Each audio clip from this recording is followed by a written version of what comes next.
All right, greetings everyone. Welcome to the first part of the video for section 7.2. And in this section, we'll be introducing some new identities that will allow us to do some new and exciting things. And among those new and exciting things will be solving equations or new types of equations. But before we get into that, we're going to look at some other applications of one particular set of identities. So this new identity or set of identities we're going to introduce are called the sum and difference identities. And you can copy these down off of the slide or out of your textbook.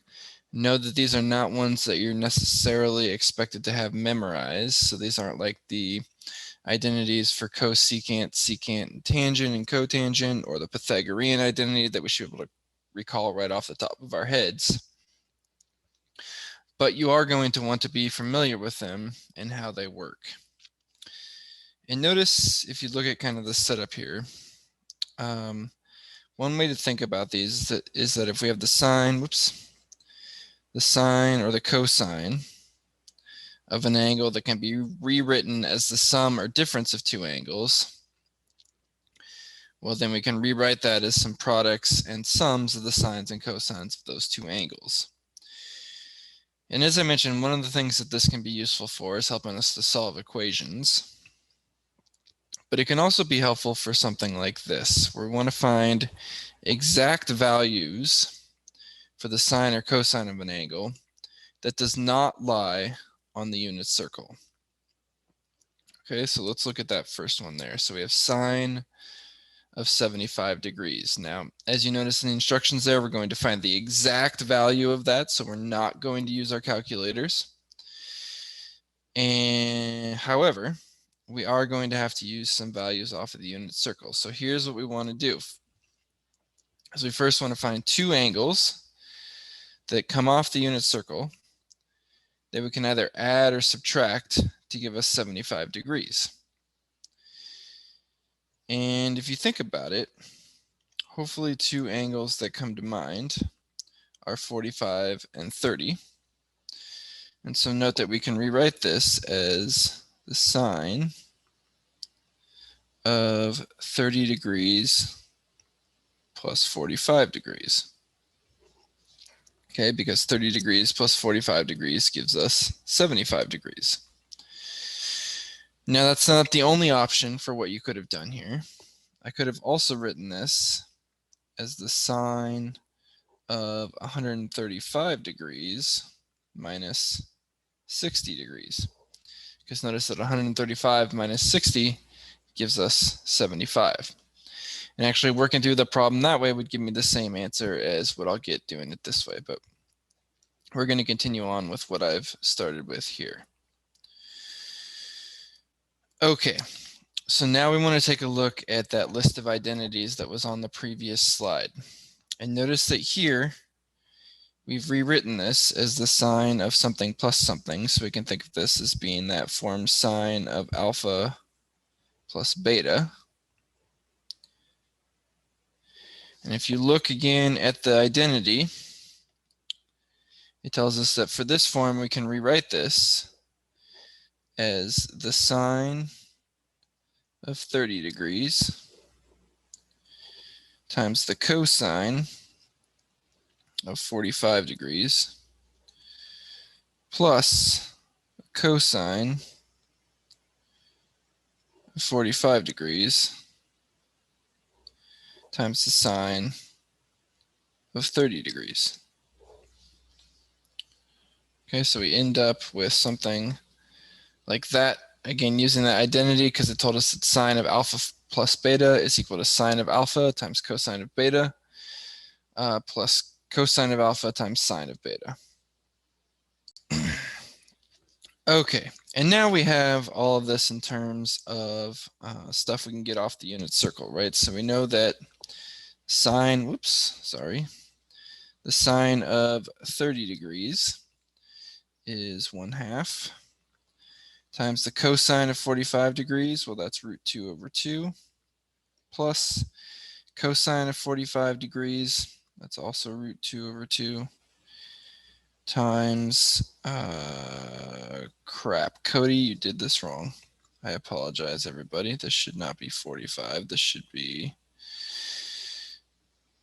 this one here should be 30 degrees, and this one here should be 45 degrees. I'm sorry for all of you following along at home. So the next thing we should have is the cosine of 30 degrees, which is root 3 over 2, times the sine of 45 degrees, which is root 2 over 2.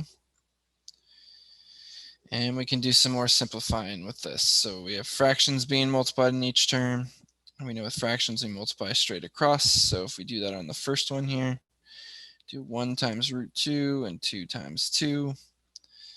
That would give us root 2 over 4 plus, if we do root 3 times root 2, recall that you can multiply things under the roots by multiplying the things under the roots together. So this becomes square root of 3 times 2, which is just 6.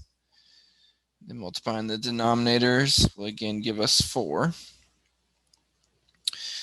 And notice now that we have two fractions being added with a common denominator, which means we can combine the numerators. And as a reminder, when we're adding roots, okay, if there are different things under the roots, then we cannot combine them. So it's like terms. So roots are only like terms if they have the same thing under the root.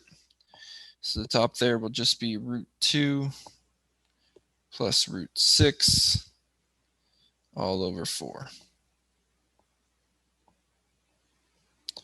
And that would be our answer for the sine of 75 degrees. So we've now got an exact answer, no decimals there, for the sine of 75 degrees, which is not one of our angles on the unit circle. Cool, huh? Yeah. All right, let's look at this second one. And we have cosine of pi over 12, which again is not something on the unit circle. So I have to rewrite this somehow. Now, when you're dealing with the angles in radians, it might not be obvious looking at it in radians to figure out which two angles you can use to combine to get them, get the given ones. So you might want to convert it to degrees. So in our case, if we convert pi over 12 to degrees, I believe it gives us 15 degrees. So we'd have to find two angles that we can add, two angles from the unit circle that we can add or subtract to give us 15 degrees. In our case, that would again, or one option for that would be 60 minus 45, which in radians, which would be pi over 3 minus pi over 4. Okay, and you can also check if you do the fraction math there, pi over 3 minus pi over 4 does give us pi over 12. And then we go through again and look at our identity. In this case, we'll be using the one that's cosine of alpha minus beta. So following the identity, it tells us we can rewrite that as cosine of pi over 3 times cosine of pi over 4 plus sine of pi over 3 times sine of pi over 4.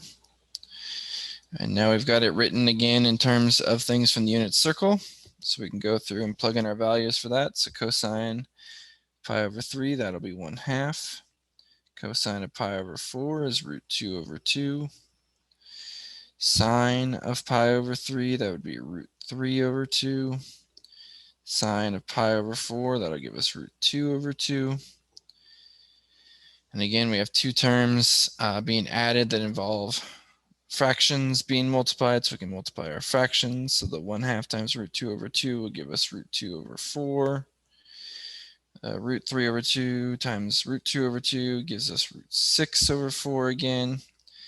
And notice we can add this just like we did the last one, end up with root 2 plus root 6 over 4. So in this case, it looks like we more or less get the same answer we had before. Okay, and so there's the exact value again for the cosine of pi over 12.